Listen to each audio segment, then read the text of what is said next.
This is the all-new 2022 Ford Lightning XLT 4x4 Crew Cab. It's all electric and it's pretty awesome. We have a full review plus an off-road test right now on Driving Sports TV.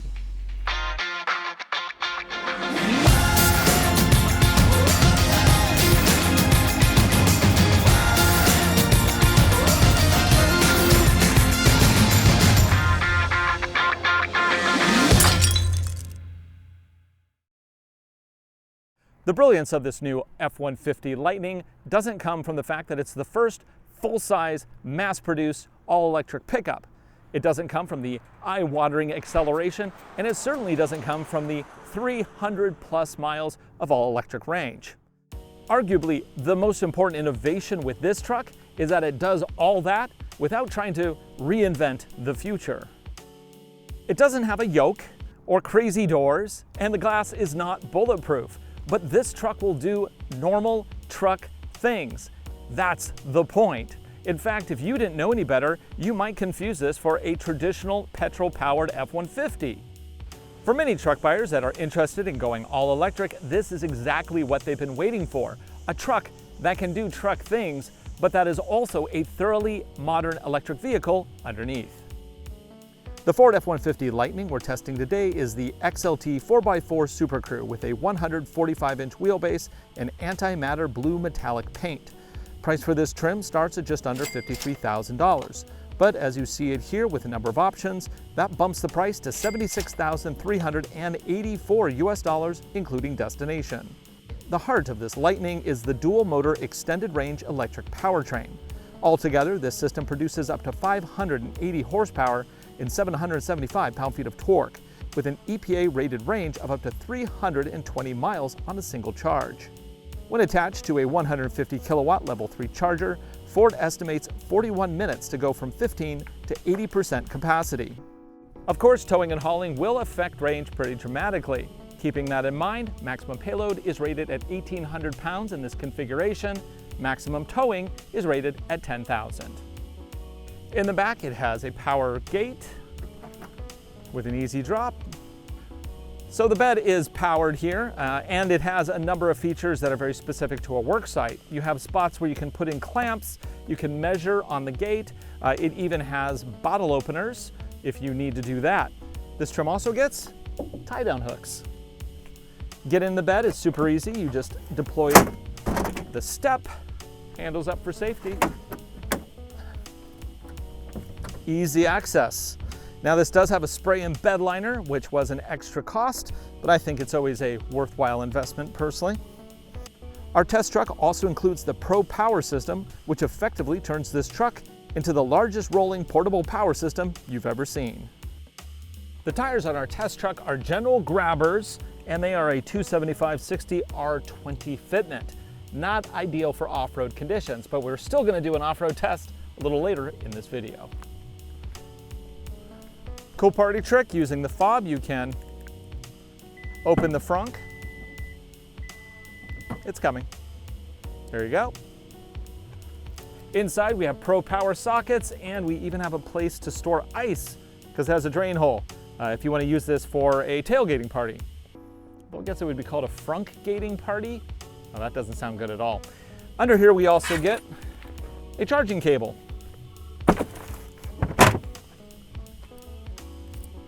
Can close it with the remote too. Neat.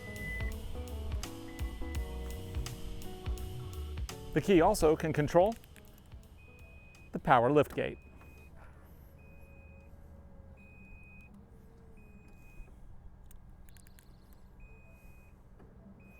Nice. Because this is a crew cab, it has room in the second row for up to 3 adults.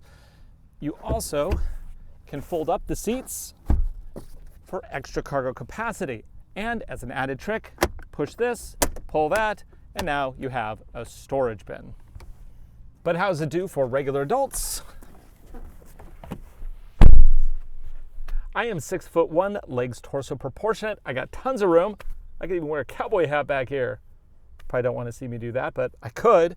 I have lots of places to put things. I got a bin here, bin there. I can even stick a mobile device right there if I want. Below it, I get a 12-volt socket. I also have USB-C, USB-A, and of course, AC power. No armrest though. Overall, pretty nice. I love this space. There's just so much of it back here. And even though this is more of an entry-level seat, I still really like it. Of course, if you buy one of these, you're not going to be sitting back here. You're going to be sitting up front.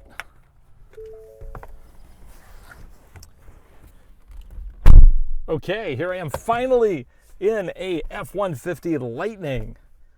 I'm pretty excited, can you tell? One thing that is particularly striking here is not only does this thing look like a standard F-150 on the outside, it also looks the same on the inside. And that is a really good thing because the F-150 had been redesigned just recently, and this new design is really, really good. It's very useful. We have lots of buttons where they need to be. You're not all reliant on a big screen. Well, let's just go ahead and power up and I'll show you some of the features. The gauge cluster here, of course, is a digital panel. It shows me lots of useful information, very specifically my total range, which is a maximum of 320 with this particular trim. It also has speedo on the right and lots of safety stuff all around. It's also telling me it's 70 degrees outside. If you care about temperature, there are two little gauges up here. On the left, it shows what the temperature is of the batteries. On the right, the temperature of the electric motors. That is important information. You don't want to overheat things. Likewise, you don't want your batteries to be too cold or you don't get enough range.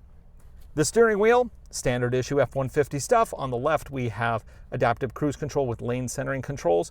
On the right, we can play with the menus, and there's lots of little menus to look at. It doesn't change the overall design very much, but it does give you lots of useful information at your fingertips. Yeah, I like this interior, even though this is not a top-end trim. This one actually starts at around $53,000.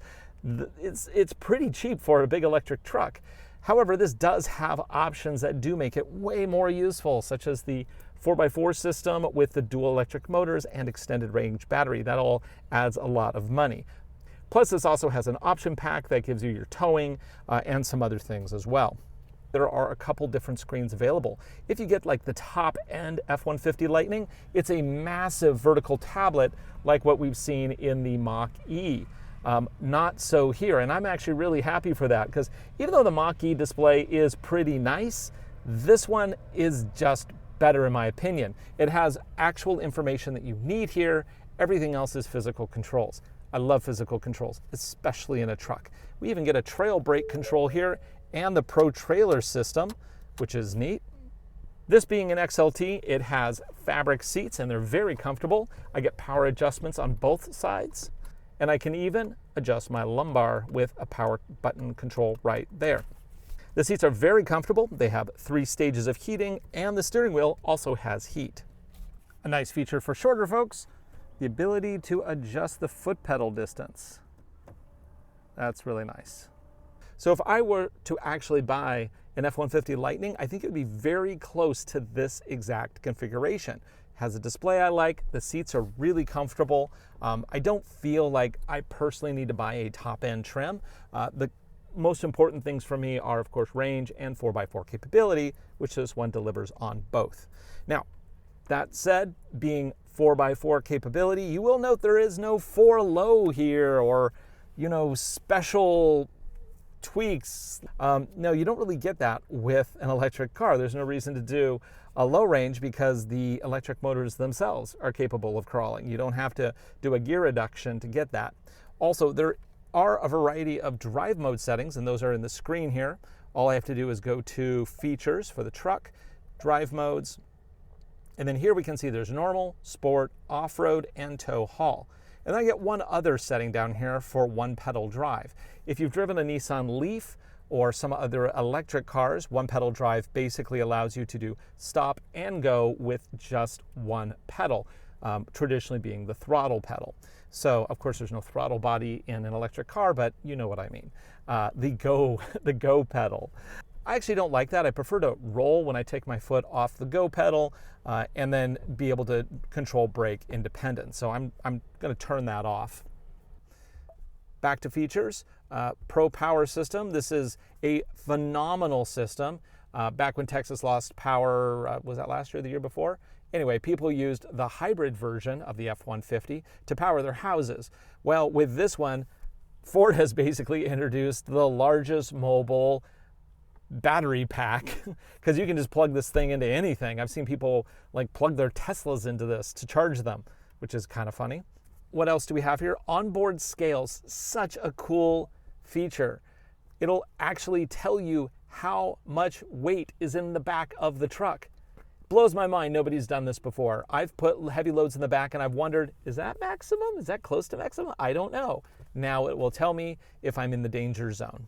Perfect. We do, of course, have some other stuff here. There is navigation built in at this trim level. Let's give it a try with a voice search. Navigate to Cafe Vita in Seattle. Which item would you like? There we go. I was just there the other day.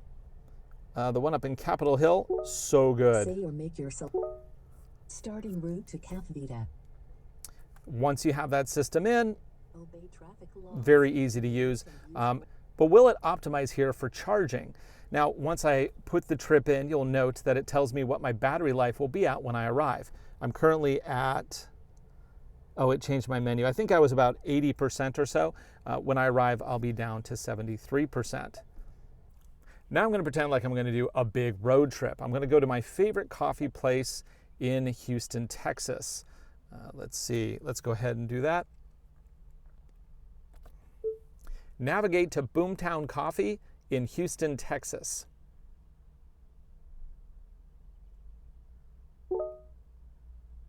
Which item would you like?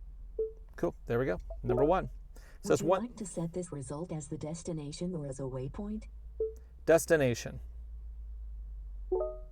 Starting route to Boomtown Coffee Roasters. So that's now 1,800 miles away. I want to see if this is going to put, oh, chargers are being added to the trip. Starting navigation. Now let's take a look at the whole path. There's the globe, and look at all the charging points it's included along the path. Nice. That's excellent. So I'm going to go ahead and cancel that. Of course, moving along, we have phone integration, both via Bluetooth as well as through Apple CarPlay and Android Auto. And then we also have audio, Sirius XM, as well as terrestrial sources. On the right, we have an extra panel, which we can flip through additional information. One last thing I want to check here with the voice controls. Set my temperature to 70 degrees. Setting temperature to 70 degrees. Okay, it can affect the cabin, that's great. Now, one more thing here is that this system will also function as a surround view camera with a backup camera, and we have tracking lines there, very useful. I have the door open there, so it looks a little funky. From here, I can also change different views depending on what I'm doing and what I need. Okay, very cool. And then I also have parking sensors in the front, which is good because the nose hangs down a little bit. Now, a lot of people work in their F-150s. They are work trucks. And if you're at a work site, you might be eating lunch in here, you might be filling out reports, you might be working on your notebook, and Ford has a solution for people who need more usable space. Boom, desk. You get a desk in here. That is so cool. I love this. Ha! And no, it won't retract while you're driving, just in case you're curious. So that's the interior of the F-150 Lightning. I love this interior. I loved it in the regular Ford F-150, and I love it in this one. Now it's time to take this for a drive. We're first going to hit the freeway, and then we're going to head into the mountains, where we're going to test out the four-wheel drive system and that lockable rear differential.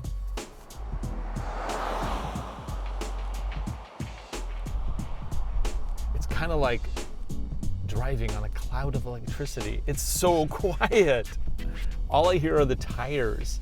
Let's jump on the freeway here. Whoa, hello. Oh, I could get used to that. Of course, this being an electric vehicle, there is no engine noise to drown out wind noise. But Ford has done a really remarkable job cutting that down as well. It is so quiet. I could I could actually whisper while I'm on the freeway, and you could probably still understand what I'm saying. That's pretty nuts. So, yeah, freeway cruising, I think this thing is built for it. It is so comfortable. It's so big. The 320 miles of range is more than enough to get you to the next charging station if you do plan an interstate trip. Yeah, this is good. Sight lines are great. I mean, I got to admit, I do like the standard F-150, both in hybrid and in turbo trims. So this just kind of carries on all that good stuff, but now makes it electric, which I love. Even though Ford does include a semi-autonomous system called Blue Cruise, this truck does not have that system. This has the more standard lane detection, which is still pretty good. Let's give it a try.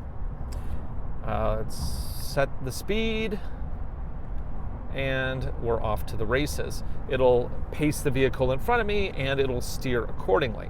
Now, what Blue Cruise does is it allows you to drive hands-free for as long as you like. It is a true semi-autonomous mode. Now, it's still level 2. It still requires the driver to take over at a moment's notice, but it's a very solid system. What Blue Cruise does is it'll use navigation to give data about the road that you're on to the vehicle to help it steer through the corners. It's a really nice system. We used it on the Mach-E GT last year. Really like it. It is an option on this truck, just this particular vehicle does not have it. Instead, we get the standard lane detection. And we're going to go around a corner here. It's a pretty tight one for the freeway. And we're just going to see what this does. It's tracking centered. It's doing a great job. Exactly what you want. So that's good. The only issue here is that we have these combinations, speed limits 70 for cars and 60 for trucks. Every time we pass one of those, it resets my target speed down to 60 because it thinks, oh, speed limit is 60 here. No, that's for semis. Our speed limit is 70. Now, there is a way to disable the auto speed changes, but I do have it on right now, and it keeps resetting my speed target to 60, which is kind of annoying. So if I own this truck, I'd probably just turn that feature off. Sounds cool, but in reality, not so cool. Although I can think of a few instances where I was driving across the country and I hit a town where it instantly dropped from 70 to 45. Almost got a ticket once, didn't. This feature would have been good in that case. So I guess if you're doing highways, it makes sense.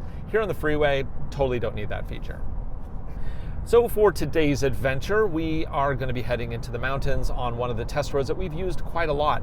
And the reason why we're not going to be doing some big off-road advanced journey across the mountains is because simply, I don't know what this truck is capable of. We have to start with baby steps. And if it does a good job today, then we'll try to get the Lightning back later for a more advanced adventure. Also keeping in mind, this does not have all-terrain tires. It's just equipped with all seasons. Also, it has 20-inch wheels, which are a little bit on the big side, although the sidewall seems to be, okay for a little bit of off-road adventure. But before we head into the woods, first we're going to hit the side road and test out all the different drive modes because, of course, yes, this truck has various drive modes. So, of course, the big party trick with electric vehicles is the 0 to 60 performance. Because electric motors are 100% of torque at 0 RPM, they are just amazing right off the line. Now, this particular truck is equipped with the optional second electric motor that makes it all-wheel drive. There's one electric motor in the front, one in the back. There's no physical connection between the two other than electrical wires, and that is what powers the truck.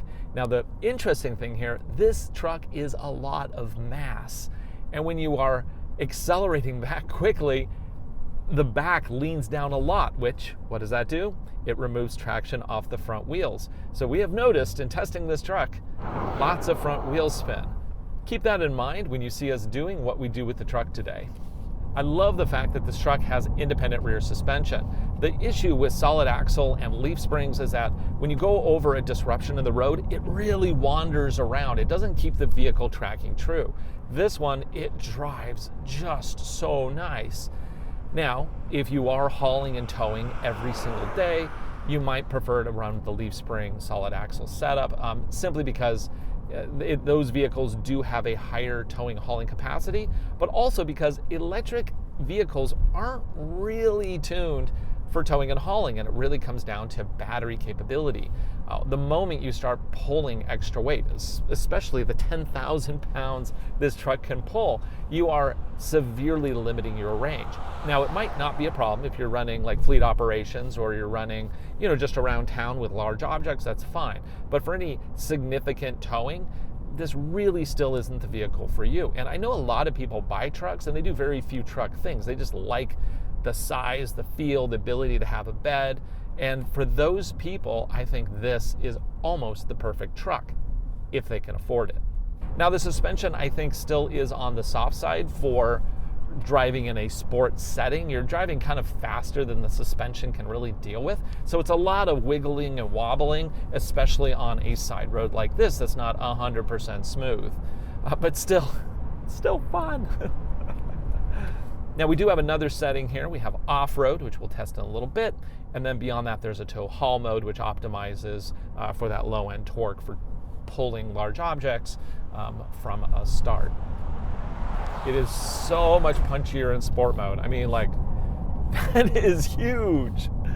Oh man, that is, I could get used to that. Here's my message to lightning owners. Make sure to set aside a little money for all the tickets that you'll inevitably get, because this thing is so fast yet so quiet, you don't really feel like you're driving that fast other than the torque and acceleration. Oh man, this is pretty cool. I mean, keep in mind, this thing has over 700 pound-feet of torque. I'm sorry, Raptor who? No, I know the Raptor is a totally different vehicle for a totally different driving use, but still, this is the most powerful F-150 you can get. And that's saying something. So let's flip this around. I'm going to line up on the shoulder here, and we'll see exactly how tight the turning radius is on this truck. Crank it over. Can we do it in 3 lanes? It's a 3-lane turning radius. That is excellent for a full-size truck. That's better than the Nissan Frontier midsize that we just tested. Pull up to the line here. I'm gonna put it into sport mode, and that's it.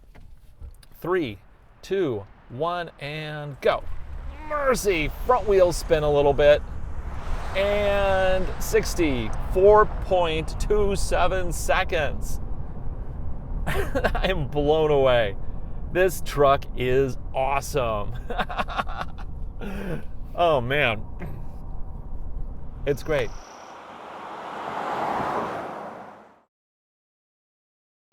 Yep, that is definitely flat. And what do we got here?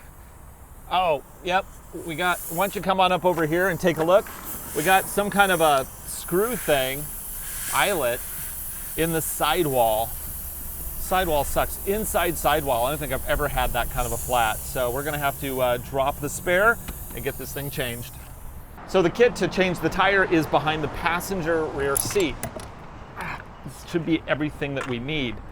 Now, because this is a truck, we're gonna have to drop the tire from under the bed. And to do that, we need a tool that's right here. We've connected all the rods, so we have a way of inserting to drop the tire.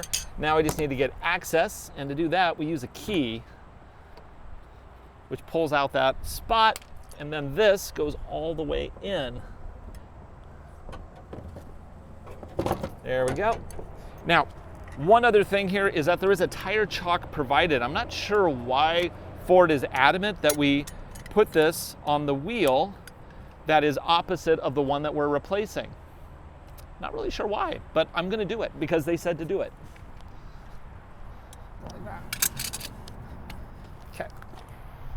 Okay, now that this is in the slot, I then use the bar to drop it. Wait, which way do we go? I think we go leftsy-loosey on this one. Yep, that's correct. And we noticed this tire is actually a little bit bigger, so hopefully we don't have any issues here. Always make sure that your spare matches. Actually, this gives us a really good opportunity to check out the suspension setup here. This thing has way more articulation than I was really expecting. Boom, we're on. It's not a bad looking wheel for a spare. I kind of get the feeling they rated the parts bin. What size of wheel do we have that we just have extras of? And this does say temporary use only, even though it is a full size and actually a plus size at that. Good thing we got all day. What I'd give for my power tools. I'm just driving this back to the office where we will arrange to have a proper tire put back on, and then we'll finish our testing.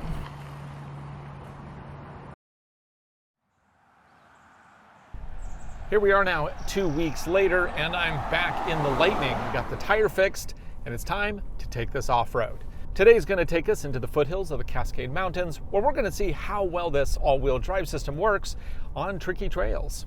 Now, this isn't going to be anything extreme. We're not doing any rock crawling here, but this will be very indicative of kind of some of the harder trails that you have to go up to get to trailheads, at least here in the Pacific Northwest. In terms of off-road capability, I'm expecting quite a lot out of this Lightning because it has dual motor all-wheel drive. Now, that's not as fancy as, say, the way that the Rivian is set up, because the Rivian actually has a quad motor system. That means that it has a electric motor essentially on every single wheel. This one instead uses a large motor in the front, large motor in the back, and then it goes through open differentials. Now, the back differential is lockable, so that should give us really good capability when the going gets tough. Now, I am really concerned with a vehicle that weighs this much going over potholes, simply because it's just so much weight, and the sidewalls on these tires aren't exactly as thick as I would like them to be. Still, if I take it easy, we should be okay here. And the suspension's doing a pretty good job of soaking up the bumps. It's actually doing a better job than I was expecting so far. Keep in mind, this is a type of road where I just see all sorts of vehicles. Believe it or not, I saw a BMW 3 Series up here once. Yeah, pretty much everybody from Seattle just bumps out here for a little hiking. And no wonder, we're only about 40 minutes away from the city. So if you're going to say, well, I'll never see a Lightning on a road like this, I would beg to differ. I think that they'll be very common on roads like this in the near future. Weather has been unusually cold and wet. I mean, it is July and it is wet and cold right now, which is just really weird. Because of that, I did bring a chainsaw and a tow strap with me in case any trees fall in our way. And actually, I would look forward to that because it would give us an opportunity to tow something with this, right? This thing has so much torque, it would just be great, I bet, in those situations. As long as my little tiny electric chainsaw can get through the tree, that is. So I want a challenge, but I don't want too big of a challenge. Right now on this lower section, I am not going to turn on the off-road mode. We just want to see how normal behaves when dealing with slightly tricky situations. Now, the thing about this particular section of the climb is that we have kind of loose rocks on the right and we have a solid rock on the left. It's also pretty sharp and very creviced.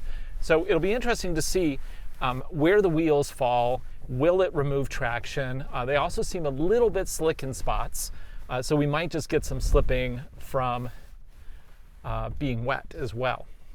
I don't want to charge hard here because I don't want to hit the blunt face of a rock with these tires. We've already suffered one flat and that is enough. Okay, crawling up. You know, it's doing fine. Now you're thinking, oh, nothing's going to trip up on a rock like that. I would disagree. The Volvo XC90 Hybrid could hardly get up that. This one makes it look easy. Now on to the real challenge. Okay, and here we are at the trail. This is a road that I've used for just probably over 100 different vehicles at this point. I like it in particular because it will actually take traction off of opposite wheels if we position the vehicle correctly. We're in drive. That's basically it. Let's roll. ground clearance on this truck is about 8.9 inches, which should be more than plenty for a course like this. Obviously, if you put larger tires on, you can get more. Now this is where I'm going to be taking traction off of the passenger front and driver rear tires, and I'm going to stop on purpose. And the whole point of this is to see how well power shifts around the system. If you were driving this normally just to get through it, then yeah, you would keep momentum through the obstacle. But I want to see how the system responds. So I'm just going to ease on throttle now that we have a little bit of wheel lift in those two corners. And we'll see how it's shifting power. Okay, it's not really shifting much. I'm hearing it do something, but instead of tearing up the tires, let's go ahead and switch it into off-road. It changes my gauge cluster up here to a brown one, which is cool. It's very obvious what mode I'm in here. And now I'm just going to ease on the throttle, and on the outside, we'll see how that changes the wheel braking scenario. Let's go ease on the throttle. Oh, it immediately pushes power to the opposite wheel and gets us up. So there is a huge difference in rolling with off-road mode and normal mode in conditions like this. And I would definitely recommend switching to off-road immediately. Oh, you know what? I just noticed something. Switching into off-road mode automatically engaged the rear diff. That's why it was so easy to get up that. There was no wheel slip because it was pushing power equally to both rear wheels. That's interesting. So I have the choice here in the menu to either go into off-road mode or keep it in normal and engage that rear locking differential. So now I'm curious, can I disable the locking diff and still be in off-road mode? Yes, I can. It just enables it by default. Okay, that's cool, because typically if you're going off-road, the rear locker is a good thing. Huh. Well, let's continue up our course. And actually, I'm going to continue up. I'm going to turn off that rear locking differential and see how just off-road all by itself behaves. Although the rest of the climb typically is a little easier. I'm going to watch that approach angle. Oh, we do have a nice surround view camera here, which can double as a trail cam. If I can just figure out where to turn it on, there's the button. This way we can see exactly where our alignments are, although it does not give wheel tracks. Wheel tracks would be a nice feature. So about right here, I'm going to lift that rear driver's side tire, and I am just in off-road mode. I want to see how just off-road mode shifts power. It's pretty effective. I can hear it buzzing up front, knowing that it works. And it does a pretty good job. I mean, considering what this truck is, I'd say this thing is awesome. Where's my mic? So even if you're not into doing truck work, but you want kind of an adventure truck, I think this current Lightning actually works really well, especially if you option it with that rear locking differential. Granted, you have some limitations on approach, breakover, stuff like that, but I think for everyday trail use and just around town, man, it's really hard to beat this new Lightning. It really is amazing.